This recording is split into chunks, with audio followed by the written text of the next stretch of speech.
আসসালামু আলাইকুম ওয়া রাহমাতুল্লাহি ওয়া বারাকাতুহু হামিদাও ওয়া মুসাল্লিয়া আম্মা বা'দ আউযু বিল্লাহি মিনাশ শাইতানির রাজীম বিসমিল্লাহির রহমানির রহিম কুল হাল ইয়াস্তাউিল লাযীনা ইয়া'লামুনা ওয়াল লাযীনা লা ইয়া'লামুন ইন্নামা ইয়াতাযাক্কারু উলুল আলবাব ওয়া আন আনাস রাদিয়াল্লাহু তাআলা আনহু ক্বাল ক্বালা রাসূলুল্লাহি সাল্লাল্লাহু আলাইহি ওয়াসাল্লাম তলাবুল ইলমি ফরিদাতুন আলা কুল্লি মুসলিমিন ওয়া মুসলিমাহ সাদাকাল্লাহুল আযীম।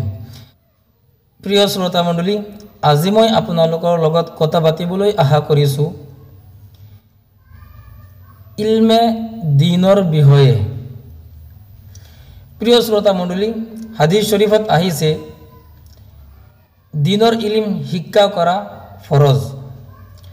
মুছলমান মানুহে যদি মতা হয় কিবা মাইকী হয় তেনেহ'লে মতা আৰু মাইকী দুয়োজনৰ ওপৰত ইমানখিনি দিনৰ ইলম শিক্ষা কৰা ফৰজ যিমানখিনিয়ে সেই মানুহজনে কি কৰিব পাৰে, হালাল আৰু হাৰামৰ ভিতৰত পাৰ্থক্য কৰিব পাৰে, ইমানখিনি ইলম শিক্ষা কৰা হৈছে ফৰজ।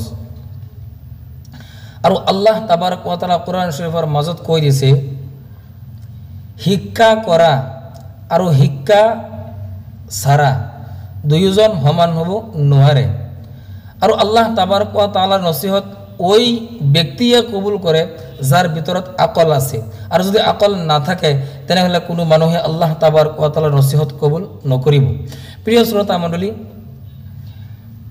সুফিয়ান সৌৰী ৰহমতুল্লাহি আলাইহি কৈ আছে মানুহৰ ওপৰত কৰ্তব্য যে নিজৰ সন্তানক দিনৰ ইলম শিক্ষা দিয়ে, ইমানখিনি মানুহৰ কৰ্তব্য।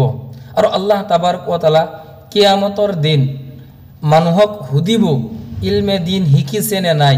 আৰু এজন দেউতাকৰ কৰ্তব্য হৈছে নিজৰ সন্তানক দিনৰ ইলম শিক্ষা দিয়া। যদি দিনৰ ইলম শিক্ষা নিদিয়ে তেনেহ'লে আল্লাহ তাবাৰক ওয়া তাআলা সেই দেউতাকক কিয়ামতৰ দিন সুধিব আৰু কি কৰিব, যদি শিক্ষা নিদিয়ে তেনেহ'লে জাহান্নামত দিব।